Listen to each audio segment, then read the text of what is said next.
Greetings and welcome to Edgy Ideas, the podcast that explores what it means to live the good life and create the good society in our disruptive age. My name is Simon Western, and I will be talking to invited guests about diverse topics, exploring social conscious and unconscious dynamics and desires.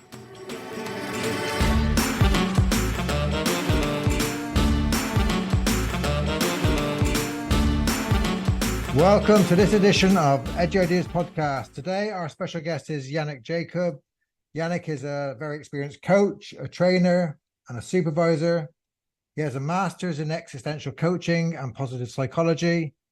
He's teaching faculty at Cambridge University, and his book is an introduction to existential coaching.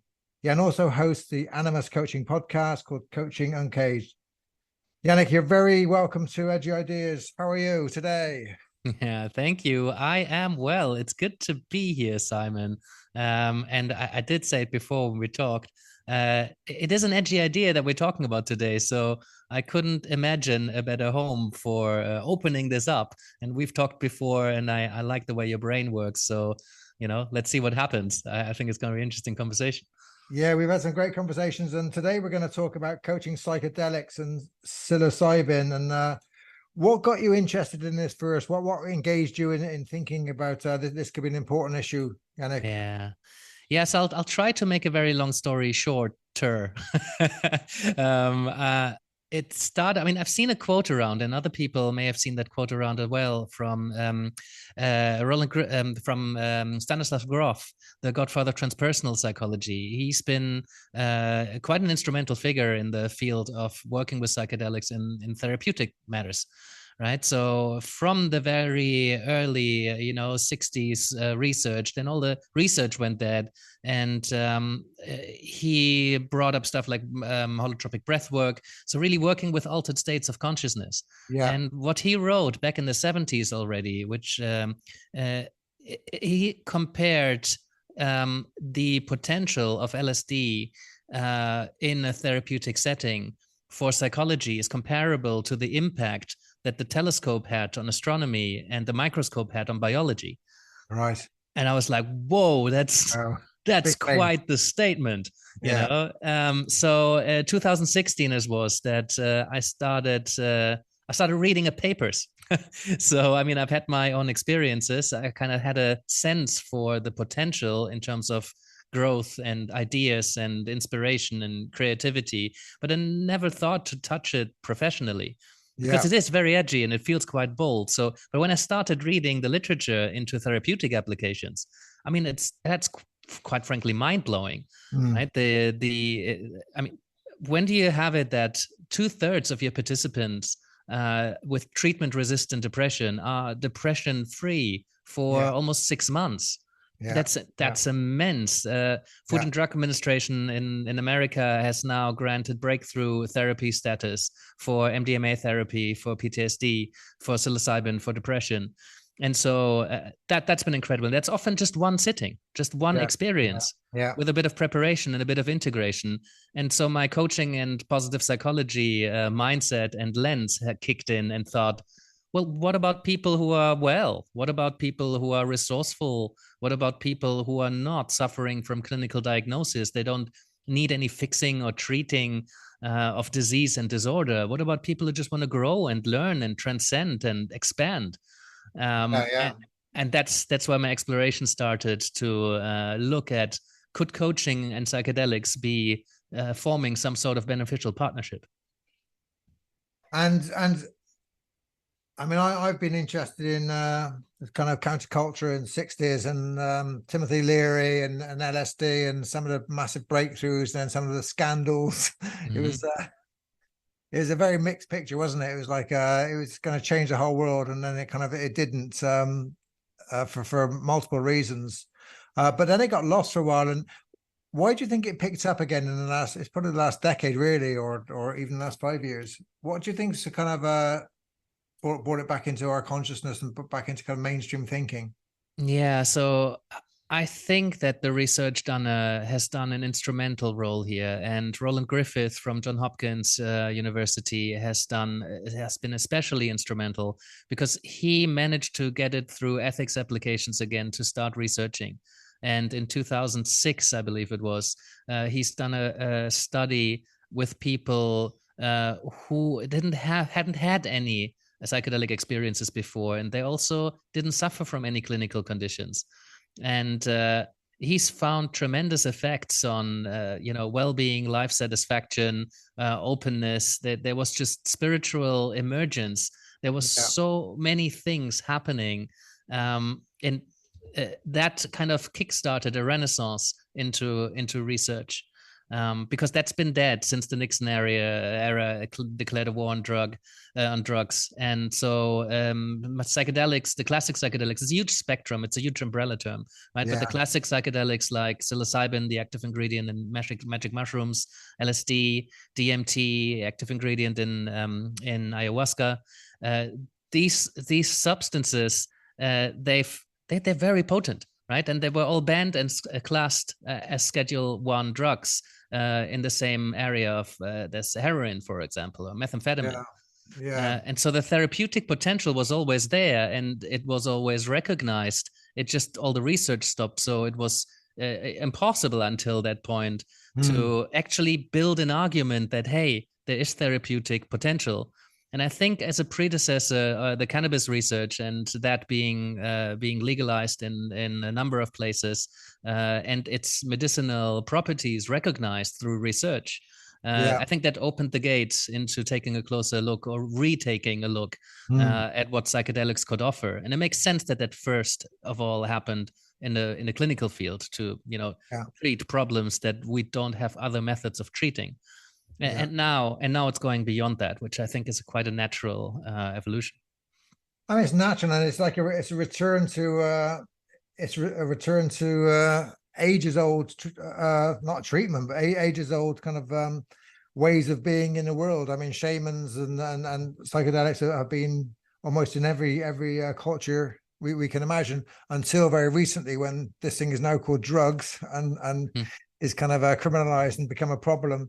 So it's been with us. Tell us how you've experienced it from. I mean, I've read some work in the clinical field, like you said, the depression studies are amazing. How are you bringing it into coaching? How have you seen it being brought into coaching? Yeah. So first of all, I think it happens quite organically. The research process is quite slow.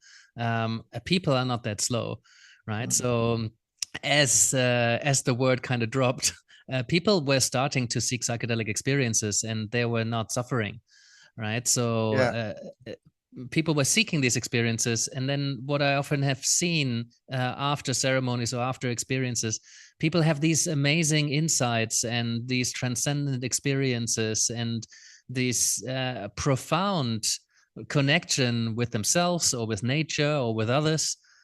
And then gradually, after a couple of weeks, they slip it back into old patterns.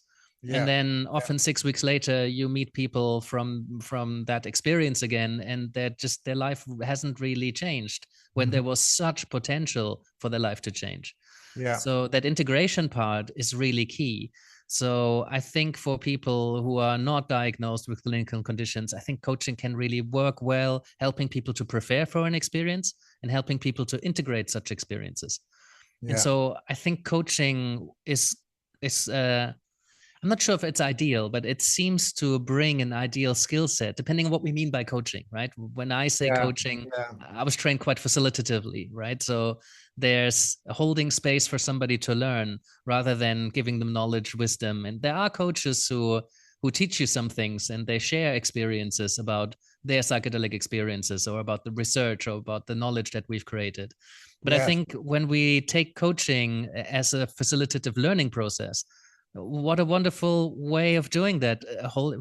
You're interested in, you've made a decision that you want to experiment with psychedelics or you want to use psychedelics in some way. I don't want to influence anybody making that decision. I wouldn't never suggest that somebody is looking at psychedelics, but if somebody's made that decision and they want some support to make the most out of that experience, what a wonderful way to hold space and say, well, what would you like to get out of it? Why psychedelics? Why now? How could you prepare yourself? Who do you know who knows stuff about psychedelics? Which books have you considered reading? How can you keep yourself safe? Where are you going to go? How can you find a legal and safe and ethically run retreat center so you have a legal experience, right? I don't want to collude with anybody breaking the law, but conversations to help somebody prepare for a difficult experience and then helping integrate a difficult experience, possibly difficult experience.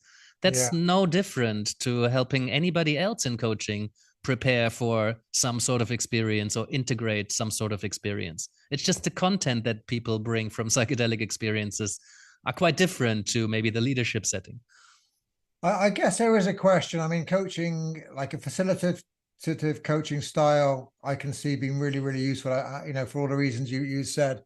I guess there's a question around inside knowledge of psychedelics. And, I'm of an era when people were dropping acid and stuff. And, some people got into dangerous kind of mental states, and one or two flipped into schizophrenia and things. There were kind of some impacts. So knowing about kind of what is safe and how to take it, I guess coaches, I don't know, what's your thought? Would a coach have to go through some training and get some technical knowledge around the area before they develop an expertise?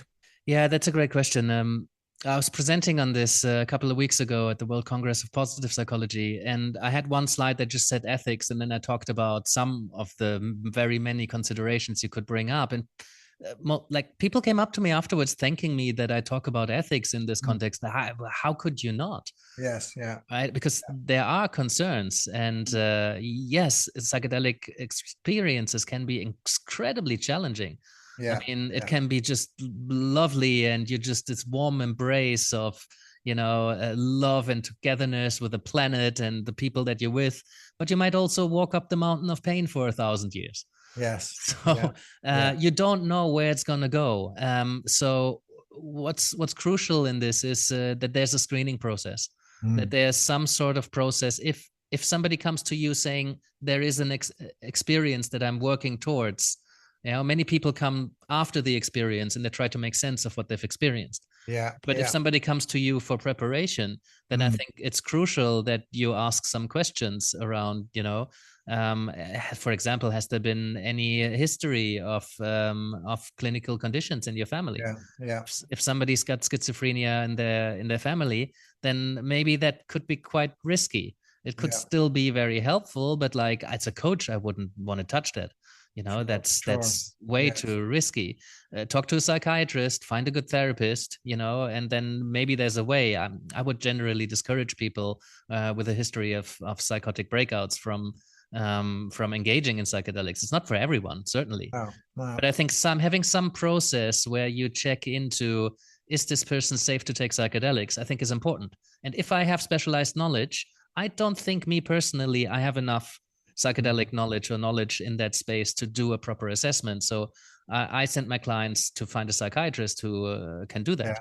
There are some protocols you can follow, but I think it's important that some screening process is in place. And how much responsibility a coach is willing to take is an important question.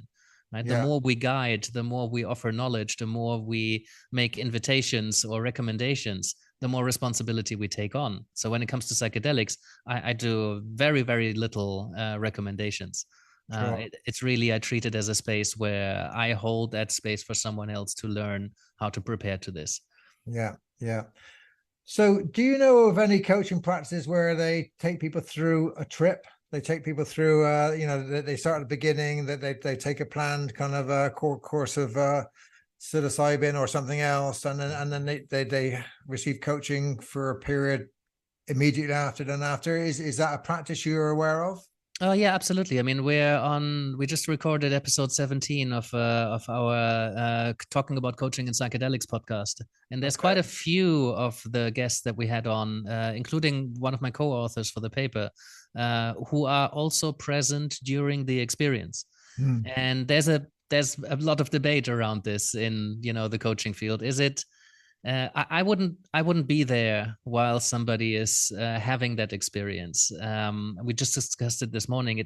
It takes a lot more skills. It takes more training, more experience to hold space for somebody during an experience. Yeah. And the general consensus among practitioners is, as you're sitting with somebody as a sitter during a psychedelic experience, don't intervene, don't interfere. People are very vulnerable. Brain plasticity is very much heightened. Openness is off the charts. So people are very vulnerable, malleable, influenceable. Yes. If that's a word. So I think it gets very unethical if you try to coach somebody in this state. Yeah. I can't say I hadn't been tempted. Some conversations I've had during an experience really, really opened something up. And I thought, what if that person had been a trained coach, not under any influence? And trained to bracket their own assumptions and, in touch with their own projections and transference and able to hold that space for me without influencing where it's going. But it's a huge responsibility. So I would generally discourage people from even being there, because if I imagine being in a space where someone I've worked with for 3 sessions preparing for this, and maybe the peak has gone off if it's a high dose experience, they probably want to talk to me, and I probably would be very tempted to start coaching, and I don't want to put myself in that situation. It might be very awkward. So other people have different experiences, and they draw clear lines between coaching and sitting or guiding, right? Guiding has a more active element to it.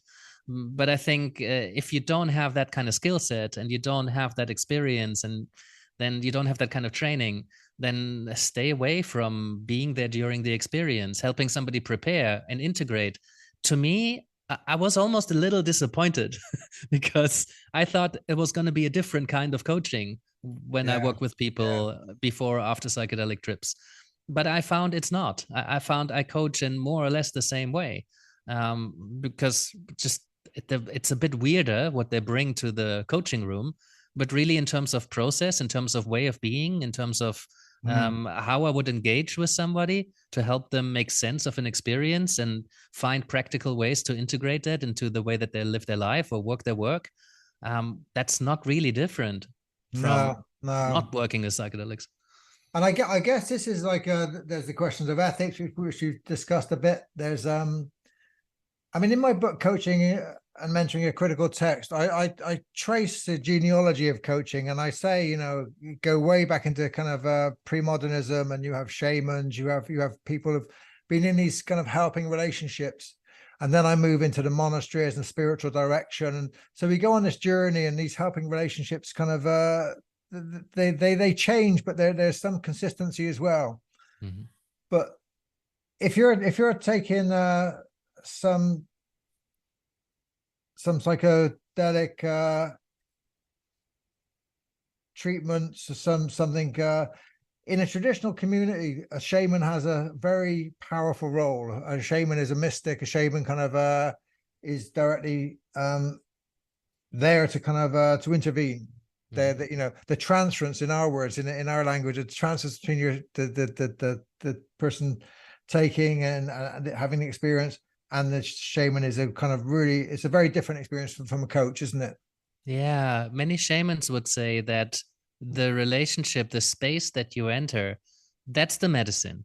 Yes. It's not the actual substance. It's coming together as a group very often, or entering a space, entering a relationship where you make space to really tune into yourself. Yeah. So if you take that substance out of that context, it can become something very different. So there's some interesting critical voices around, well, the use of psychedelics in Western medicine or in Western therapy, and now perhaps in Western coaching or Western personal development or professional growth orientations. It has and will continue to become something different. Yes. Yeah. Not necessarily, right? Because when I work with someone, prepare or integrate, chances are they will have gone to a shaman or into a retreat center. And is it important to use psychedelics in the cultural context in which they have grown up? Or for a Western person, might it make more sense to do it in a Western retreat center? You know? So I don't know. We don't have any data on that. There's lots of opinions around it. In which way is it best to do? But I think what speaks to it is the power of the relationship and the environment, the importance of the setting, right? In psychedelics, we talk about set and setting. These are very important influences of what kind of experience you're going to have. What's your mindset? What are you coming in with? If you're feeling quite anxious about this, chances are the trip is going to be a lot more challenging. But if you feel good and safe and the people, or you've gotten to know the people, and there's some work done, that the right mindset is being created, and the right kind of environment, it's conducive to what you want to get out of this experience. This is a very different experience to going to the festival or going to the woods with your friends and tripping. This is tends to be eye shades on and really going inside, or sitting in darkness and having a space where you can. Psychedelics comes from mind revealing, right? That's the kind of Greek etymology of the word, and that is often what happens, right? There's elements of your mind that were previously not accessible, and now they're opening up. That's why Stanislav Grof was saying that this is such a profound stage of development for psychology, because you have an access to something that was maybe previously hidden.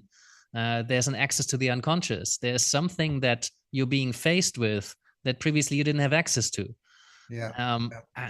Wow. I mean, what amazing tool to open something up. And then some people say, oh, well, it's the mushroom or some sort of deity, or, the mother ayahuasca has downloaded wisdom into your brain. I have a more materialistic view on that. I really think that your mind is revealing itself to you, and that's not something that's coming from the outside necessarily. I mean, you're always resonant with the systems that you're in. But, depending on the intention that you're setting, depending on the situation that you're in, something is getting revealed, and it allows you to take a good look at that, especially if you set up the situation that there's somebody there. And if you keep repeating a word, they're going to make a note of that. And you can then work with that, even though you might not remember that happened. And I think this stimulates a very powerful response in me around context, around society. I mean, my coaching work is very much linked to kind of social change and societal kind of influence, rather than just thinking about the intrapsychic kind of work. I try and do both. I try and bridge this kind of this space. So, you get celebrities or kind of wealthy people from LA flying into kind of South America and doing an ayahuasca kind of retreat. And that context is like, culturally very different. It's questionable around what's going on there. I mean, people are kind of experiencing one thing. You do the same thing, like you say, in kind of a clinical space with eye shades on in a white room and with a therapist sat next to you. It's a very different kind of experience of you're gonna get, isn't it? So I think coaching could be very helpful in preparing and preparing individuals for this experience and thinking through those kind of a different contexts and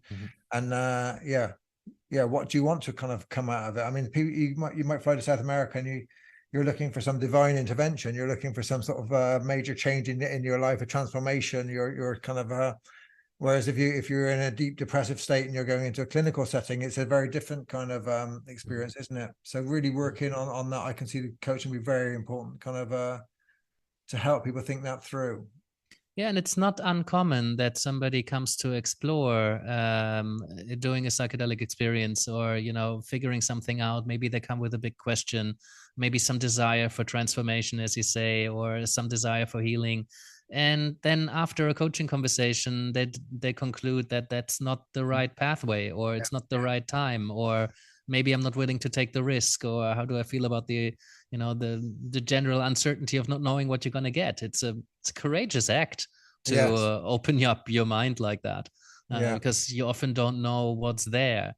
And sometimes you don't need to go there anymore, because the coaching work itself already opened a lot of doors. And maybe that's the doors you needed to open. And now you realized a bunch of things. And maybe you got the answers that you were considering psychedelics to consult. Yes. So that I find really interesting. That is interesting. What about your personal experience of this? Can you share something? Tell us what you've experienced? Yeah. So I generally don't want to talk too much about my own experiences because I don't think it matters much, and chances are that people take your experiences and try to compare their own experiences to that. I mean, there's many trip reports out there, countless now. I've not had any psychedelics experiences until I was about 30. So that was just 10 years ago. Mm. Um, I've had some profound connections to parts of myself that I had previously not really connected to, especially around the time I was our family was growing, right? And we were thinking about having kids. And I remember a profound moment where I saw the family growing. Then there was such an embodied experience. There was so much love in this, and any doubts or anxiety I might have had before, that just vanished in this moment. And I had something to connect myself to whenever I felt doubt about whether this is the right pathway for me in life. There was, there was such a confidence in that. And so that was profound, right? And that was just one of them. So, and that was not a clinical setting, but I did the work to prepare and to integrate.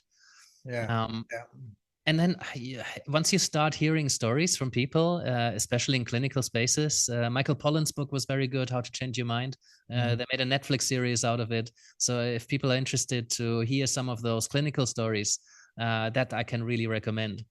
No, I think it's interesting for people to kind of get some insights, because if you haven't done it or haven't kind of been part of it, it's kind of it's a mystery. So to actually hear people's kind of experiences, I think can help them inform their own. Oh yeah, but I really again, careful with that, because whatever you hear about anybody else's trip, yours is probably going to be different, right? And I've seen 12 people at the same retreat, and everybody had a very unique experience. Some was just lovely and so warm, and this embrace of the world and just cozy, and other people had just a really, really difficult time and really working through some pain. So and then the same person can have a completely different experience next time they engage in the psychedelics. So you really have to let go of everything that happened before. It's a bit phenomenological, right? Everything that you think you know about this experience might just be completely shattered with the next experience. So I don't think we can have any expectations. We can set intentions, we can have hopes, but some people say the medicine is going to show you what you need to see. And I mean, I don't know whether the medicine is an entity, or whether that's just a part of your mind is going to be revealing itself. What part of your mind is going to come up? Well, we have some sort of influence in terms of what we're going to be focusing on going into the experience. It's more likely that there's some work happening, but we cannot control this experience. That's what makes it so potent, and that's also what makes it so scary. Because you have to let go of control. If you try to control this experience, it's probably not going to give you much value. And it takes a particular mindset to engage in something like that, where you don't know where it's going to go, and that there is a risk that it's really challenging experiences are going to come up. But even knowing that, I mean, I think people need to know that before they know, if someone tells you it's going to be kind of heavenly and blessed, like, well, you also need to know that it might not be, just so to make an informed decision about kind of what you want to do with this, and then prepare yourself to be open. I think, but to make an informed decision. I mean, with any kind of substance you're taking, I guess, and this is just one of many. But and as a practitioner, it can be tricky in those situations, because on the one hand, you want to say, hey, if somebody's too positive about this and too excited, a part of me wants to be like, well, it could also be the mountain of pain. But also I don't want to emphasize that too much, because if they think that's going to happen, then it's more likely to happen. So exactly.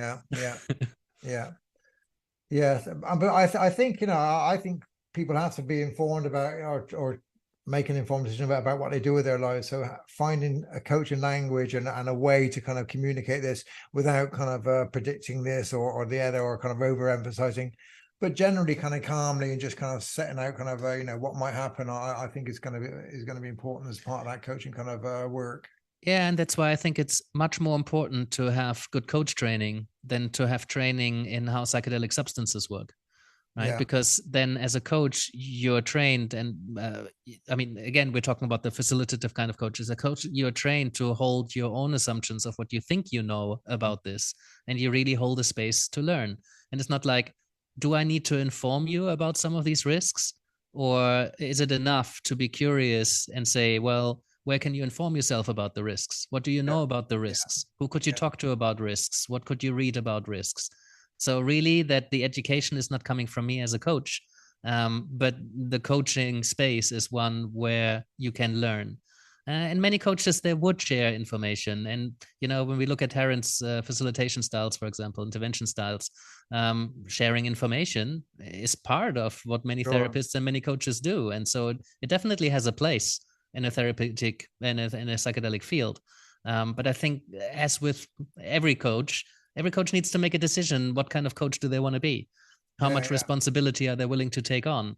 And as long as they communicate as clearly as they can, hey, this is how I work. This is what I don't do. This is the framework for our work.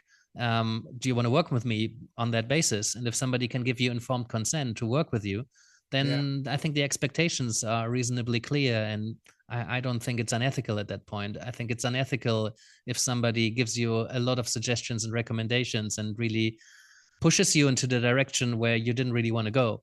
And that's something that you didn't agree on. But if somebody comes to a coach and says, please take me by the hand and guide me through this, please share all of your knowledge, and the coach is willing to do that, then okay.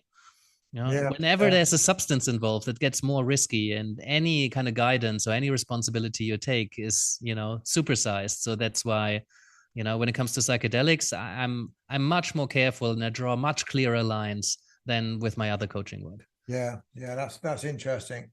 I mean, as a psychodynamic coach working with the unconscious is part of what I do. I mean, I'd be very interested in their conscious desire to go on this journey, but also their unconscious desires, really kind of thinking about kind of, and I think that can be very useful. Like I say, and a lot of work can be done as to kind of what do they want, out of life? What is this journey going to take them on? Kind of is psilocybin or some other treatment going to kind of support that or not? And asking those kind of questions is really kind of key, I think. Yeah, I think so too. I mean, the potential for, I mean, working with dreams is a gateway into to exploring the unconscious, and working with psychedelic experiences isn't, I think, even more powerful one, because you can actually explore it during the experience. I mean, lucid dreaming is super, super interesting, and like, part of me wishes I would have made more time. Maybe at some point in my life I will, because it is a learnable skill.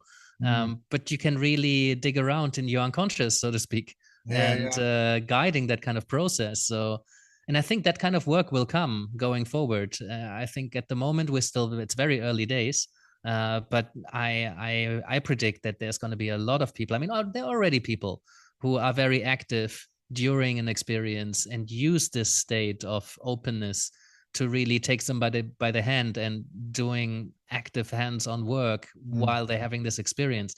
I would discourage coaches from that until we actually know a lot more about how these things work. And it takes a tremendous amount of training and experience to hold that space.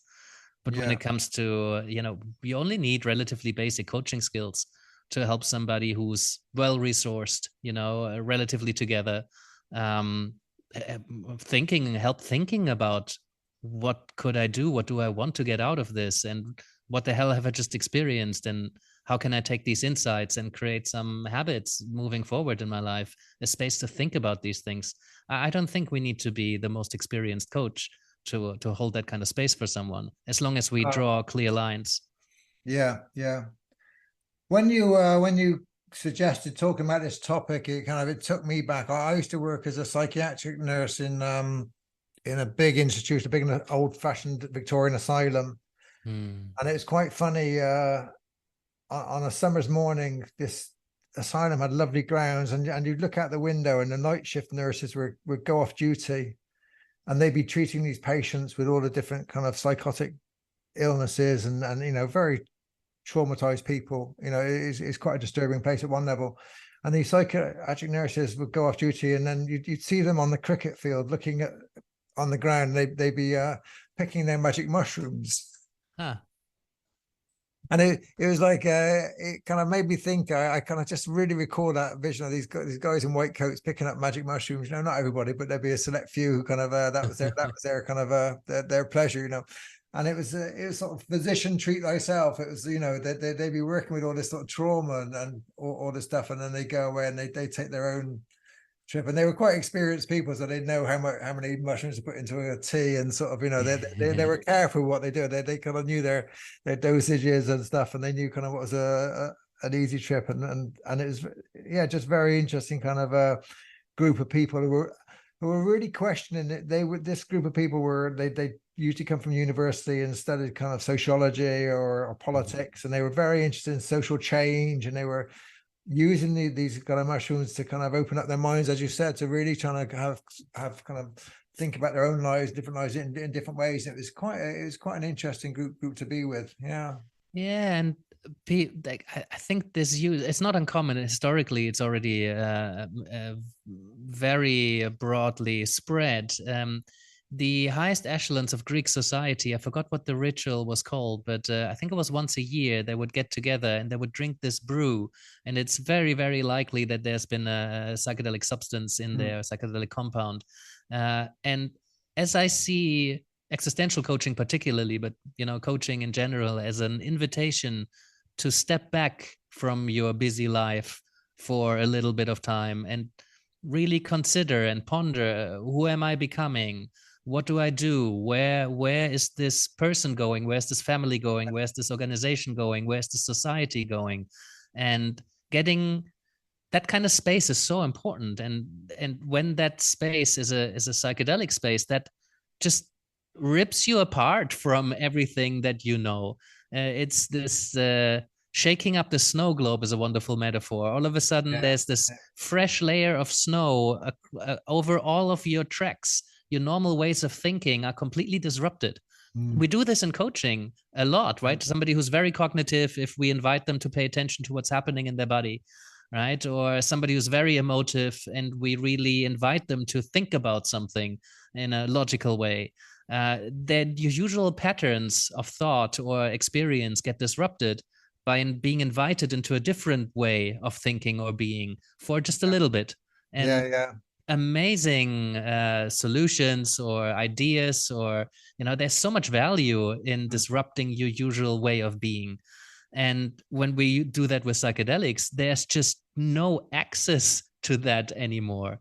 That's why often people on a trip, they're quite helpless, because they have all of these amazing philosophical ideas, but they cannot find they cannot dial a phone number. They cannot remember how to turn on the oven or operate the microwave, but they just had this amazing philosophical discussion. That just gets disrupted, and that disruption can be really important. So as a ritual once a year, every now and then, it can be really, really helpful, especially if you make good sense of it and you don't just like, oh my God, I got to quit my job and move to Peru and, open up the medicine to everybody. That's, I think, where coaching is also possibly fulfills a very important function to kind of, well, hold on, let's think this through. What do you want to do with this insight? But like, as a regular ritual, I think it's really quite helpful to ground yourself and to ponder on, who am I becoming? What's important to me now that it's a year later or 5 years after my last experience? I mean, one thing I've spoken to many people, and I had one experience with mushrooms back in the day, and it was this connecting to nature, this feeling connected that was a very interesting experience for me and many others that have shared that we talk systemically about being interconnected, interdependent, but actually feeling part of the cosmos, part of nature, feeling so close to it. I think modernity shuts us off from that, and I think over the ages people have used these substances to kind of reconnect to the greater being. There'll be all different languages and experiences, but that kind of interconnected, that interdependency, that it seems to be particularly with nature and with are multi-species beings. It seems to be very kind of powerful part of this as well, which kind of human society really needs at the moment. Yeah, and especially in the context of an epidemic of loneliness and a real disconnect, not just to nature, but also to society in many ways, depending on where you are in the world. Right? My wife is Mexican, so the social structures there are a lot tighter and a lot more social. But if we look at US context, for example, it can be really quite isolating being surrounded by all these people and not feeling connected at all.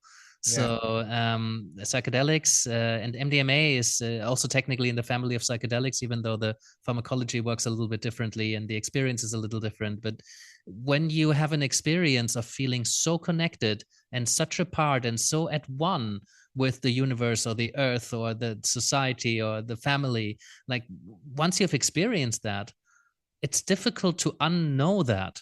Yes. Yeah. So people kind of often suppress that again and put it back into a pocket and just try to, because now you kind of need to act on it, right? If you feel that you're a part of this ecosystem, then any threat to the ecosystem is a threat to you personally.